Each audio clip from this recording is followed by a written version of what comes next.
I was a single parent with 4 children to raise, and I stumbled into store security.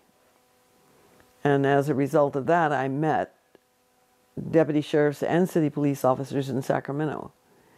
And they told me that I should seek out a law enforcement career, since I seemed to be pretty adept at spotting the bad guys.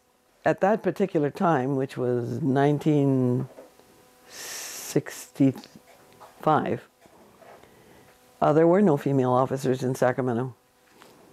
The Sheriff's Department had 3 juvenile officers that were female, but that was it.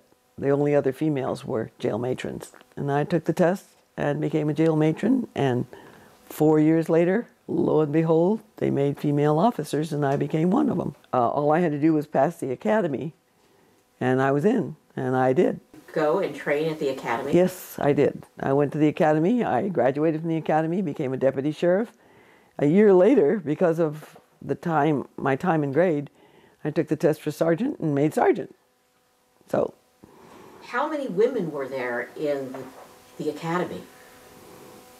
Oh, there were only 3 in the academy when I went. And then the next academy came up, there were 3 more, maybe a couple more. They were very, very small amounts. How was it being one of the first women? Well, the truth of the matter is, it was easier in public than it was at work.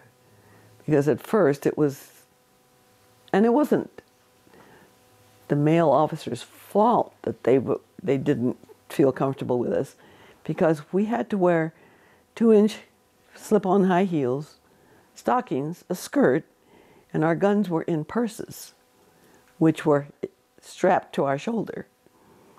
And I could see now how these officers wouldn't have wanted any of this as a partner in a squad car. We sued, the women did, 6 different times for 6 different things.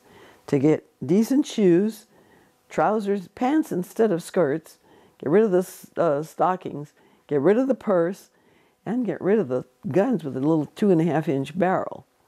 So none of these cases ever went to court. The county or the sheriff conceded each one of them. But we had to tediously do this. In fact, I have it documented at home in a little excerpt, because it's been included in the Sheriff's Department museum. So, wow. Cool. Yeah. Well, I started writing, or I should say, I started showing evidence in that direction when I was in high school. But some of those stories happened to me, some to my daughter, some to another friend. They actually happened to somebody, maybe not exactly like I wrote them. So you've got one female officer there that's kind of the star of the show, and then she's got all the others that she works with. Some of those incidences are pretty funny. They are. And it was intended in the beginning to show that, you know, we're vulnerable too. We make mistakes.